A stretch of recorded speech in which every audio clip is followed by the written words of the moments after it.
Assalamualaikum warahmatullahi wabarakatuh. Bismillahirrahmanirrahim. Assalatu wassalamu ala asyrafil anbiya wal mursalin wa ala alihi wasahbihi ajmain.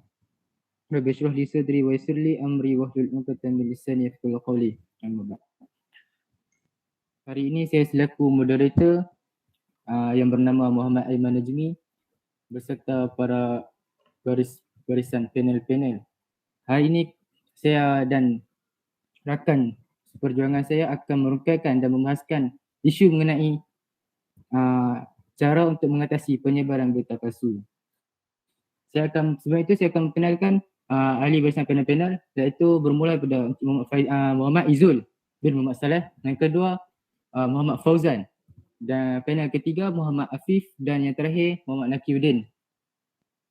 Okey. Seperti mana yang kita tahu, media sosial ini merupakan medium perhubungan dan penyebaran maklumat serta telah menjadi satu trend dalam kehidupan masyarakat masa kini, terutamanya golongan remaja. Melalui hasil kajian laporan digital 2019, Malaysia merupakan negara kelima di dunia dan tempat paling atas di Asia Tenggara yang paling aktif dalam media sosial. Pada masa ini, media sosial telah disalahgunakan oleh segelintir masyarakat yang tidak beretika untuk menyebarkan berita dan maklumat palsu yang boleh mendatangkan kesan negatif kepada individu, keluarga, masyarakat dan negara. Media sosial yang popular dengan kalangan masyarakat masyarakat Malaysia adalah seperti Facebook, WhatsApp, Messenger, Instagram, YouTube dan paling popular sekali ialah TikTok. Apa yang nak saya cakapkan di sini, pada akhir-akhir ini terlalu banyak netizen berkongsi maklumat yang tidak sahih dan tidak boleh dipercayai dalam media sosial. Oleh itu, saya ingin bertanya kepada panel pertama, iaitu Muhammad Izul, apakah langkah-langkah untuk mengatasi masalah tersebut? Assalamualaikum warahmatullahi wabarakatuh.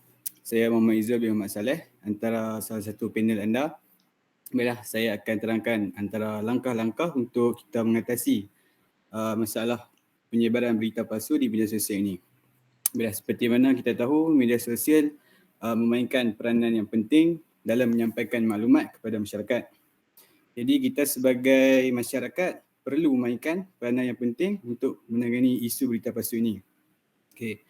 Antara langkah-langkah yang boleh kita ambil, saya ingin tekankan satu langkah, iaitu dengan membuat laporan tentang berita palsu ataupun kita melaporkan tentang berita palsu ini kepada pihak-pihak yang tertentulah. Antaranya iaitu Suruhanjaya Komunikasi dan Multimedia Malaysia.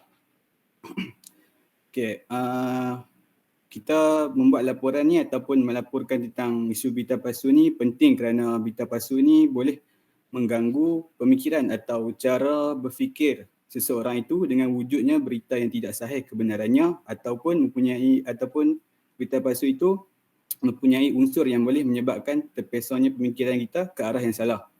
Okey. Kita perlu buat laporan ni kerana kita juga antara masyarakat yang menggunakan, kita adalah masyarakat yang kerap menggunakan media sosial ni. Okey, kita boleh membuat laporan mengenai isu berita palsu ini di media sosial adalah kerana media sosial ni adalah salah satu ruang yang memerlukan sumbangan kita, kerana media sosial ni menempatkan pelbagai isu-isu ataupun sumber-sumber lah untuk kita cari ataupun kita rujuk. Jadi dengan membuat laporan juga adalah salah satu cara kita sebagai masyarakat untuk membantu orang lain daripada terjebaknya dengan berita-berita palsu ni ataupun menyampaikan berita-berita palsu ni kepada orang lain. Jadi dengan melaporkan berita palsu ni juga kita sebagai masyarakat dah buat satu benda yang baik, iaitu walaupun benda tu bagi kita kecil, kita juga dapat kebaikan daripada benda yang kita buat tu. Okey, jadi saya tutup saya punya pembicaraan dengan satu dalil, iaitu Bismillahirrahmanirrahim. Faman ya'mal misqala zarratin khairan yarah. Artinya, barang siapa yang mengerjakan kebaikan seberat zarah pun, nescaya dia akan melihat balasannya, dan barang siapa yang mengerjakan kejahatan sebesar zarah sekalipun, nescaya dia akan melihatkan balasannya. Okey, sekalian itu daripada saya. Assalamualaikum warahmatullahi wabarakatuh. Waalaikumsalam warahmatullahi wabarakatuh. Terima kasih kepada ahli panel pertama. Okey, secara ringkasnya saya cakap poin yang diberikan oleh hujah yang diberikan oleh panel pertama iaitu maklumat dan berita palsu ini seringkali mengandungi unsur-unsur penipuan, mengapi-apikan statement perkauman dan memfitnah seseorang untuk menjatuhkan maruah, reputasi dan sebagainya. Sesungguhnya penyebaran maklumat dan berita melalui media sosial mampu sampai ke pengetahuan orang ramai dalam sekelip mata tanpa mengenal sepadan serta kesahihan. Okey, oleh itu saya ingin bertanyakan kepada ahli panel yang kedua iaitu Cik Muhammad Fauzan, apakah langkah-langkah lain untuk kita membendung ke atas masalah ini? Assalamualaikum warahmatullahi wabarakatuh. Terima kasih kepada moderator. So, antara langkah-langkah yang boleh kita ambil adalah dengan semak terlebih dahulu berita tersebut. So, seperti yang kita tahu, berita palsu ni bukan sahaja boleh kita dengar daripada mulut orang, tapi dalam media sosial juga seperti moderator kata tadi, macam Facebook, WeChat, Instagram, Instagram, TikTok. So, akibatnya apa yang boleh kita sampaikan, kita boleh tahu akibatnya kekeluargaan boleh berpecah belah, pada sahabat bertukar pada musuh, suami isteri boleh bercerai akibatkan berita palsu tersebut. So, Allah sudah berkata juga dalam Al-Quran yang suruh manusia ini berhati-hati apabila menerima sesuatu maklumat itu. So dalam ayat surah Al-Hujurat yang bermaksud, wahai orang beriman, jika datang kepada kamu orang yang fasik membawa berita, maka periksalah dengan teliti agar kamu tidak menimpa suatu musibah kepada suatu kaum dengan tidak mengetahui. Maka jadilah kamu menyesal atas perbuatanmu itu. So dalam ayat itu Allah suruh kita tabayun dulu sesuatu berita itu. So tabayun itu maksudnya adalah kita periksa dengan teliti berita itu supaya ia disebarkan dari tempat yang betul lah, daripada berita yang betul, website yang betul ke apa ke, macam tu. So saya rasa itu saja pada saya. Sekian, terima kasih. Assalamualaikum.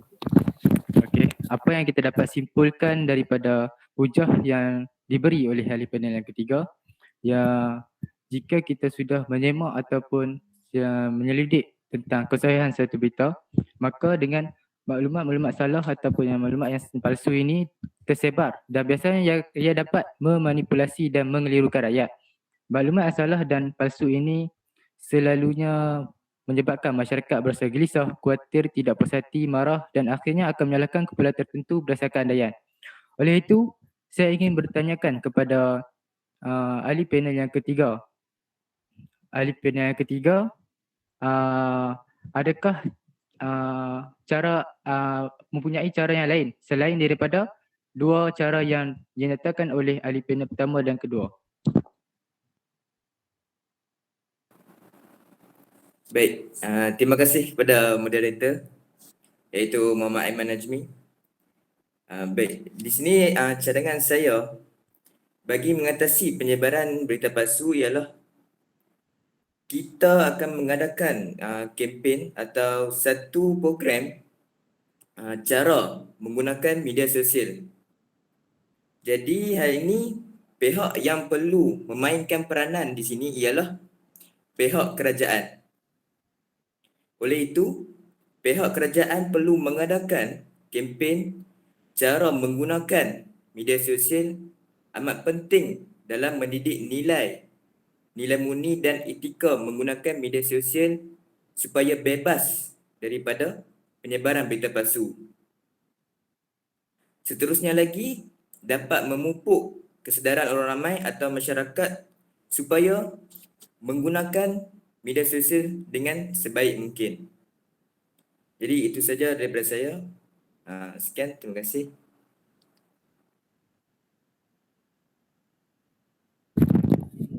Sama-sama kepada ahli panel yang ketiga. Okey, apa yang dikatakan oleh beliau di sini, masyarakat di negara ini tidak harus menggunakan kemudahan teknologi semata-mata dan internet untuk melayari sebarang laman sesawang negatif dan boleh mendatangkan kesan tidak baik pada diri, bangsa dan negara. Oleh itu, ada satu perkara yang kita mungkin terlepas pandang. Akibat daripada kesan ataupun impak yang negatif oleh masalah ini, ia juga dapat mempengaruhi cara seseorang itu berfikir. Selain itu, ia juga dapat membahayakan keselamatan negara. Yang mana jika kita tahu kat sini, apabila kita menyalahgunakan jalur lebar atau internet dengan menyebabkan banyak maklumat, ia tidak benar akan menyebabkan sesebuah negara terancam oleh negara luar yang lebih berkuasa dengan mengetahui tentang kelemahan-kelemahan negara mangsa tersebut dan mengambil kesempatan. Sebagai contoh, pada tahun 2019 ada satu kes iaitu penghinaan Nabi Muhammad yang dilakukan oleh pemegang akaun Facebook Fu Xingwei dan Selien. Malaysia merupakan negara yang mempunyai berbilang kaum. Apabila adanya berita atau maklumat palsu yang mewujudkan kebencian dan provokasi, keadaan ini menjadi bahaya kerana Malaysia mungkin hancur dan tidak lagi dihormati di mata dunia dan akibatnya rakyat akan menanggung rugi. Oleh itu, saya ingin bertanya kepada ahli panel yang keempat, apakah cara untuk kita membendung bagi masalah ini? Okay, baik. Terima kasih kepada Tuan Moderator. Assalamualaikum warahmatullahi wabarakatuh dan selamat malam. Jadi antara cara yang lain untuk kita menegaskan, untuk kita orang kata apa, menangani masalah ibarat berita palsu ni adalah kita memperketatkan lagi undang-undang berita palsu. Kerana apa? Mengikut statistik penyebaran berita palsu ni, berlakunya penyebaran berita palsu ni pada masa kini ni agak serius. Kerana apa? Dan agak serius dan kita tak boleh biarkan ia berlarutan dan perlu disekat dengan segera dengan menggunakan undang-undang berita palsu yang lebih tegas dan juga berkesan. Dan sekarang ini adalah masa yang sangat sesuai untuk melaksanakannya. Dan bagi saya penguatkuasaan itu amat penting lah. Bila negara kita ada undang-undang yang baru, ia perlu dilaksanakan dengan tegas. Bukannya saya nak kata undang-undang yang kita ada sekarang ni kurang berkesan, tetapi kita ada banyak undang-undang yang boleh digunakan seperti Akta Masa Cetak atau Penerbitan 1984 atau FINAS 1997 atau Asutan 1948 yang disemak pada tahun 1969. Dalam konteks ini, Akta Kesalahan Keselamatan Langkah-Langkah Pencegahan khas OSMA 2012 juga boleh digunakan untuk mencegah penyebaran berita palsu. Jika undang-undang yang sedia ada ini dilaksanakan secara tegas, pasti mereka yang gemar menyebarkan fitnah, khususnya menerusi media sosial seperti TikTok, WhatsApp, Instagram dan sebagainya itu akan menghentikannya daripada pihak lain yang akan menjadikannya sebagai pengajaran. Jadi saya percaya undang-undang berkenaan mengambil kira kepentingan semua lapisan masyarakat dan juga pahaman agama serta politik. Siapa pun tak akan terlepas daripada tindakan undang-undang jika terbukti bersalah. Jadi yang pentingnya dekat sini ialah memperketatkan lagi undang-undang agar pemula penyebaran berita palsu ini dapat ditangkap dan diberi berkas lah. Jadi itu dapat menghentikan dan memberi pengajaran kepada yang lain. Sekian itu saja. Assalamualaikum warahmatullahi wabarakatuh.